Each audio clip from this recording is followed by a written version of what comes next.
Welcome back. This is part 2 of the introduction to the House of Phoenix.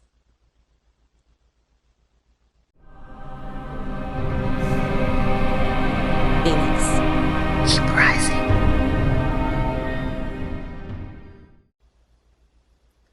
First, I'd like to start by educating you about mental illness. And I know, just by the click of a mouse, there's plenty of education and a world of information on the subjects of mental illness and mental health. The World Wide Web. But I'm going to do it the Phoenix way. And I'm going to give you a real inside look as to the struggles of living with a disabling mental illness, with what it looks like, feels like, and how hard it is to just literally live. And I'm scared. I am terrified, okay? And if you understand, if you feel me, put a comment down. Even if you agree or even if you don't agree, just do it respectfully. This is a community. But I'm terrified of the romanticization of mental illness and mental health.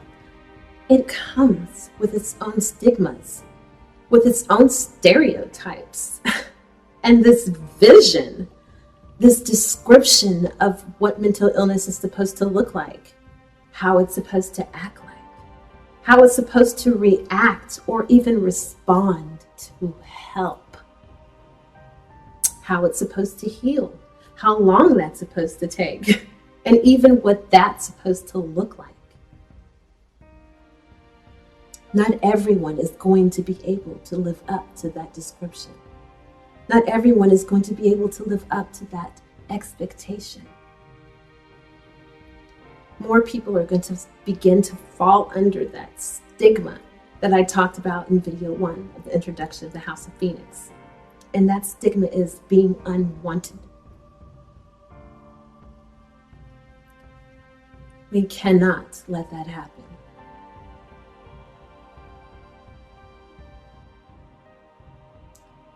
Yes, so a real inside look. I'm going to start today by sharing with you my diagnoses. I have agoraphobia, and it's pretty bad. I have anorexia, and right now it's pretty managed. And comment below if you understand the true definition behind right now it's pretty managed. Yeah, comment below if you get me. Hopefully you get me. I also have anxiety, obvious. I have PTSD with dissociations. And yes, I was diagnosed with PTSD and anxiety. It is that bad. I also have depression. Now, I'll be doing this as a former nurse. I am inactive for obvious reasons. And I'm going to say I draw a lot from Maslow's hierarchy.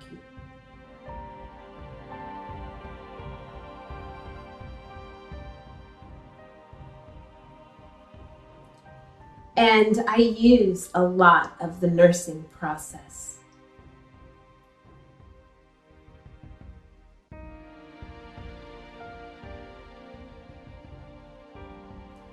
But I'm going to tell you about 80% of all of this. 80% is literally coming from my own real life traumatic experiences, which brings me to what is next.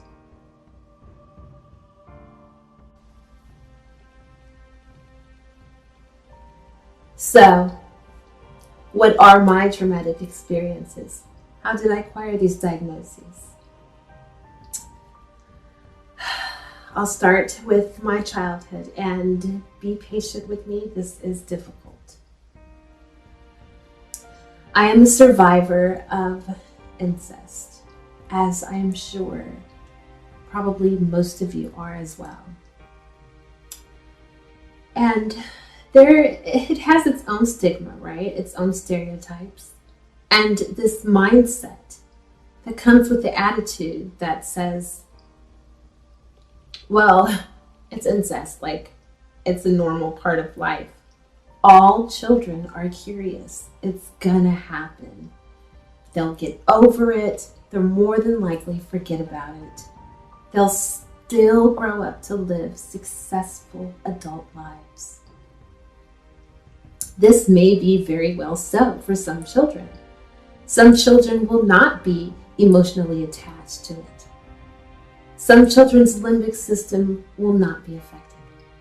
They very well may so grow up to live peaceful and productive, successful adult lives. This is not true of all children. Some children do have difficulty processing what happened to them. They can't voice what happened to them because they can't even process it. Their limbic systems are affected and they are emotionally attached. And speaking of having a voice, they're often silenced. This is not something of pride. This is something to be discreet about, right? They often fall under the confines of gaslighting. Gaslighting is something that's built through time, right? I believe that incest is one of the main vehicles for it. And it gets carried well into their adulthood. Incest is real, and it is a traumatic experience, and it needs to be stopped.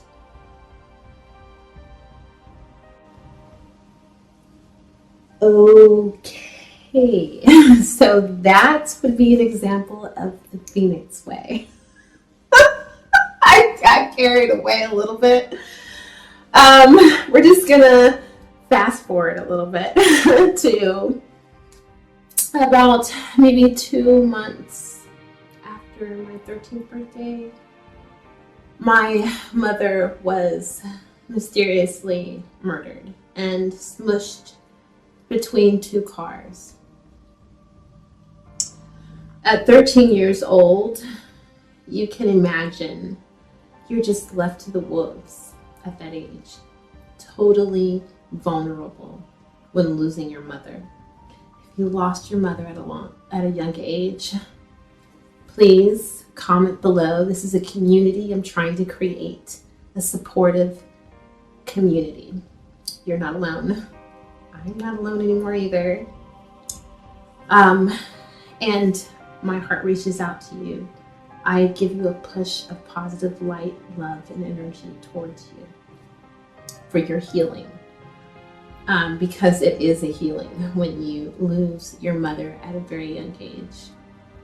And all kinds of things happened after that, if you can imagine. So I'm also going to fast forward again. Maybe 3 weeks before my 18th birthday, maybe a month or so before my 18th birthday, I moved into my very first apartment at 17 years old. And I had my own job and everything. I graduated pretty early. And I was coming home from work, and a man with groceries and everything, a man broke into my apartment. And have patience with me because this is very difficult. A man broke into my apartment and he brutally raped me. He sodomized me and hogtied me and threw me in the trunk of my own car. This is how I lost my virginity. He kept me against my will for about 7 months. And during that time, it is also how and where I first became a mother.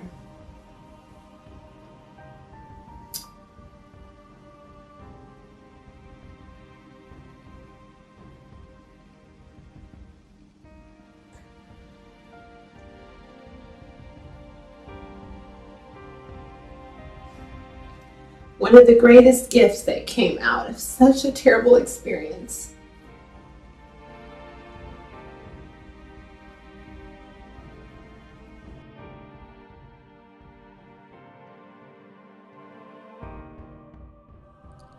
Just remember, it is not just your spirituality that can define your journey.